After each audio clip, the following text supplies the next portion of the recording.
The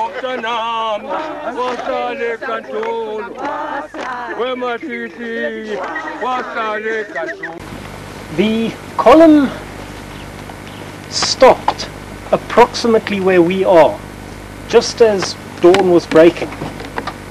The ambulance wagons were left here, and the main body of men went in the direction which we're going to take, due south.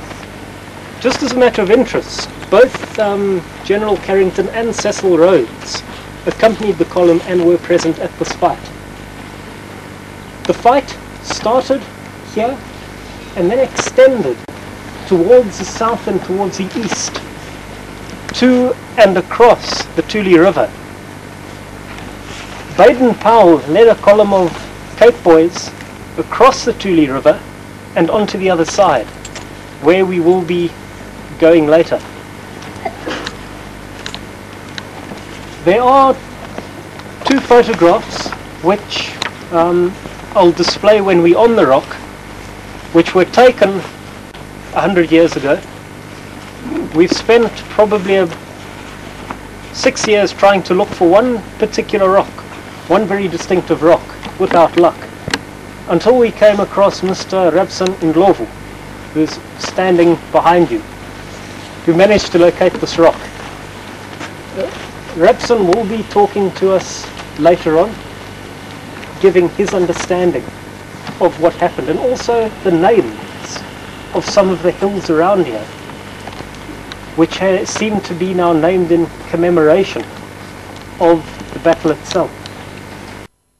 Welcome the local Ndebele for taking the time and the trouble to come here. We're very grateful, we're very honoured, we're very pleased that you've actually come. This is where the Battle of Nkantola started. This is where Babiana Masuku had his soldiers quartered, dotted around, hiding away in the fastnesses, in the caves. If we have time, Rabson Ndlovu will take us to one of the caves. As you go down onto the actual battle site itself, there are a number of graves. The battle started here and went all the way to the Tule. The Tule River, if you look in the distance, there are a range of poppies, dwazes. The valley in front of that is the Tule River. So the battle started here and spread as a series of skirmishes as the Matopos Land Relief Force drove the Ndebele away east across the Tule River. The battle started at dawn. It continued till approximately 3 o'clock in the afternoon, by which time the Matopos Land Relief Force controlled this entire area. However, the Matopos Land Relief Force did not win this fight, because the Ndebele simply withdrew across the Tule River and regrouped. Afrikaans kantoor. Lobengula had one of his residences. Lobengula's office is situated just off the Tule River. Now, as part of the celebrations commemorating, marking Baden Powell's 100th anniversary, we have obtained the permission of the Minister of Home Affairs and of the Department of Museums and National Monuments to commemorate, to mark this battle site. A facsimile of the plaque we've put up today just so you can see what the wording is. Probably the underlying, one of the underlying things about this plaque is that it commemorates the valour, the bravery of both sides, the Ndebele and the Matopos Land Relief Force. Battle of Nkantola, in memory of the bravery and valour of the men of the Matopos Land Relief Force and of the Ndebele commanded by Baden Powell, who fought here on the 20th of July 1896, erected on the 20th of July 1996 by the Boy Scout Association to mark the centenary of Baden Powell in the Matopos Hills.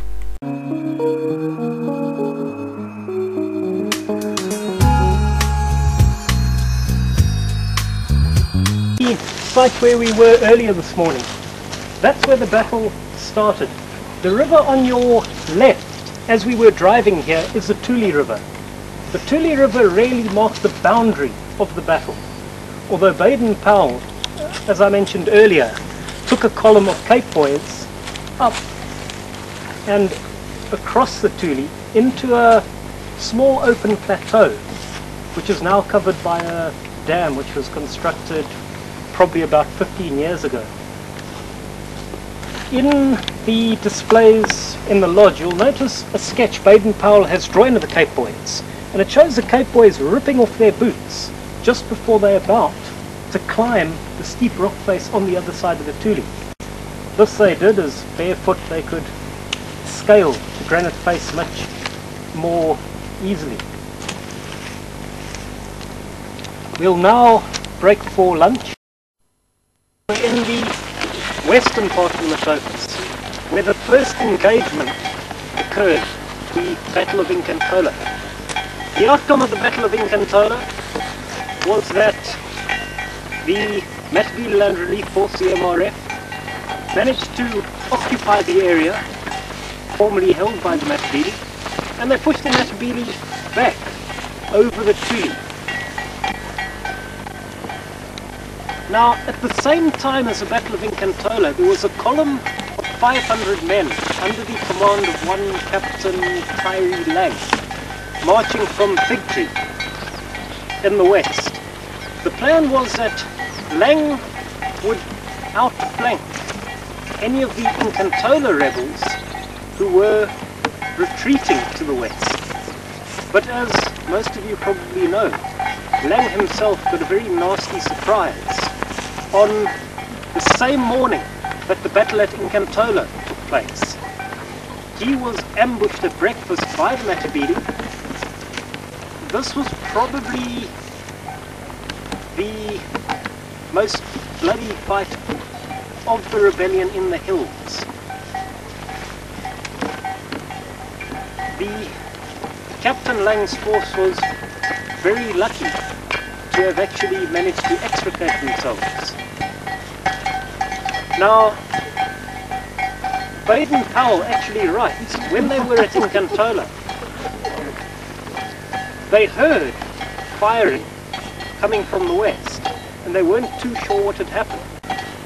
Captain Lang suffered something like 60 casualties in that battle, but he finally managed to get the remainder of his column together, and somehow they made their way back to the base camp.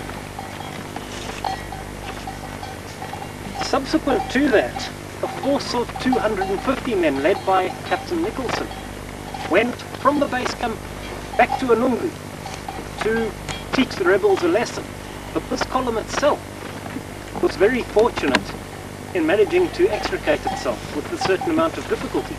So as we get to this point, there have basically been three punch-ups. Nkantola, Inungu round 1, Inungu round 2.